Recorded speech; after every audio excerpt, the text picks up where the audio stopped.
Joins me now from Manchester. Hello to you, Mr. Gove. Thank you for joining us on Sky News this afternoon. Good afternoon. Good afternoon. Hi, how long Kate. have we got before this becomes a crisis that we can't turn back from? People watching this afternoon, what should they be doing right now? Well, I think we should all try as much as possible to reduce our use of plastic. One of the things I want to do is to see if we can have a deposit return scheme. And I have to say that I've been encouraged by the response from business. It's also the case that the Scottish Government and the Welsh Government are moving along similar lines. And we've issued a call for evidence today because obviously when you introduce any policy, you want to make sure that it will land appropriately. And I hope that very early in the new year, we'll be able to report back from that call for evidence and make sure that we have a system in place that further reduces the amount of plastic that finds its way into our oceans and seas. How would it work? Well, I think one of the things we need to do is talk to business in order to ensure that we can find a way of incentivizing people to return plastic bottles rather than allowing those plastic bottles simply to enter our rivers, oceans and seas. And critically, it's through business support that we can make progress. Organisations, companies like Coca-Cola, have shown that they want to be in the forefront of making sure that an environmental policy like this works. But ultimately, when you're delivering any policy, whether it's a plastic bag tax or whether it's a deposit return scheme, you want business on side in order to make sure that it can be implemented smoothly. What do you do in the Gove household to try to reduce single-use plastic? Sorry, I missed that, Kay. I do beg your pardon. What do you do in your house with your missus to try to reduce the use of single-use plastic? Well, we try as much as possible to, at every stage, use and operate a sustainable approach towards food. One of the things that we try as much as possible to do is to limit the amount of single-use plastic in which our food comes. So wherever possible, we try to buy food in a way which is properly presented with a minimum of additional packaging. And it's also the case with two teenagers, I should say, that we try to reassure them that wherever possible, when you want to have a water to drink when you're playing football or at the end of PE, that you use a reusable bottle rather than having a new bottle from the supermarket shelves, which is going to simply add to environmental degradation. Of course, while we've got you, we thought we'd ask you about Brexit. I'm sure you won't mind. Two-year transition Not is... at all. Two-year transition, thank you, is what the Prime Minister was suggesting during her speech in Florence. Are we ever going to leave? Yes, we're going to leave the European Union in March 2019. We're then going to have a transition or implementation period of around 2 years when business, when all of us can get ready for the new opportunities that being fully outside the European Union can bring. Why can't you all agree that as a party, though? We have. Are you sure? Yes. OK, so why is Boris and the Prime Minister at loggerheads? They're not. Oh, come off it. Of course they are. And he's been very naughty, stealing the headlines ahead of Tory party conference. In fact, the article that he did in the article he did in the Telegraph, he was specifically told not to deliver that as a speech, so he gave it to the Telegraph instead. Number 10 said, "Don't you dare," and so he wrote it for the Telegraph.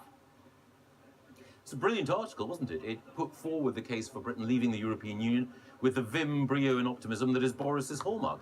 And it encapsulated Conservative Party policy perfectly, and it acted as the perfect overture to the Prime Minister's speech in Florence. I sat around the cabinet table with Boris, with Philip, with the Prime Minister, as she outlined the approach that she was going to take in Florence with her speech, and we were all united behind it. As Boris said, we were a nest of singing birds.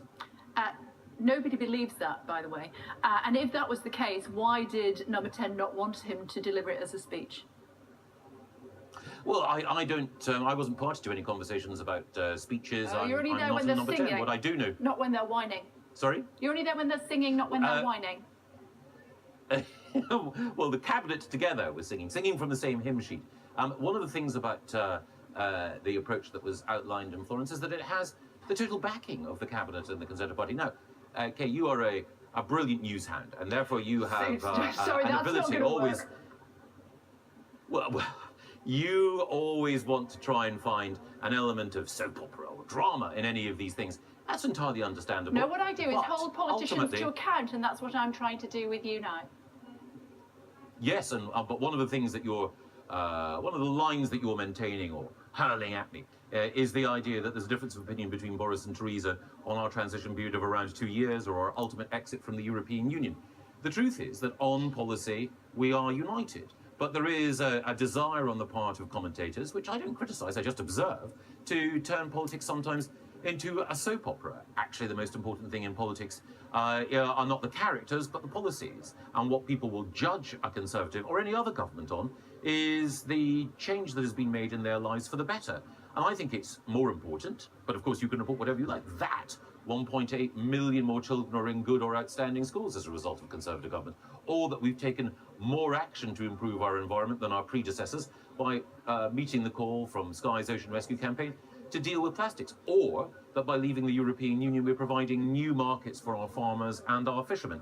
These are ultimately the big policy choices, the big changes, beneficial changes to the way our country is run, that people will remember long after any question of this or that cabinet minister having said this or that to the daily that or the weekly the other.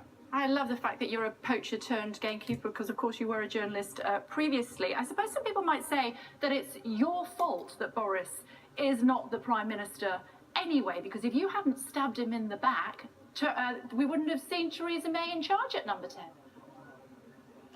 Well, Theresa's an outstanding Prime Minister, and the majority of Conservative MPs chose Theresa to lead the party. I think they made, we can all now recognise the right decision. Boris is an outstanding Foreign Secretary, and we're all part of a united team. But again, the dramas of the past will inevitably provide entertainment for politicians, for journalists actually, politicians perhaps as well. The dramas of the past will provide entertainment for journalists as they revisit them.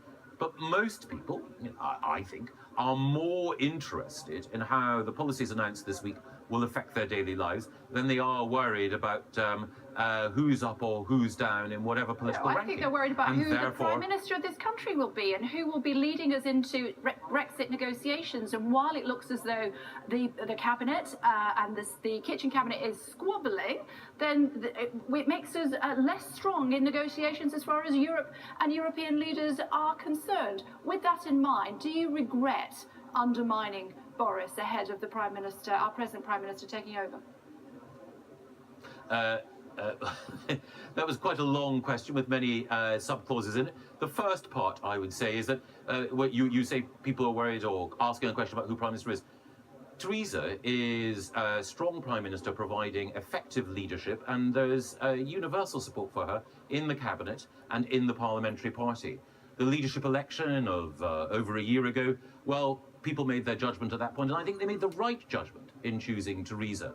Boris and I, well, we are friends working together in order to secure the right Brexit outcome as part of Theresa's united team. Sometimes in politics, the dramas that people outside wish to invest these matters with isn't there. Sometimes, actually, politics is about the process of delivering a change to the common agricultural policy. I spend far more of my time worrying about how we can ensure that farmers can continue to get access to the markets, to the pesticides, and to the labour they need than anything else. Boris spends the overwhelming majority of his time making sure that our diplomats abroad are selling a positive message of Britain, and the Prime Minister is concentrating on providing strong and effective leadership. And also during the course of this conference, we've had from David Gauke an announcement about how we can improve universal credit.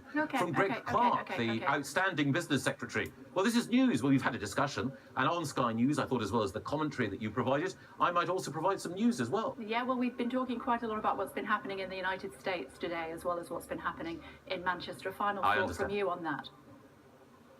Well, I think any of us contemplating what's happened in Las Vegas will just feel an enormous sense of sympathy with the families who've been affected. It's horrific. It's horrendous. Words can't really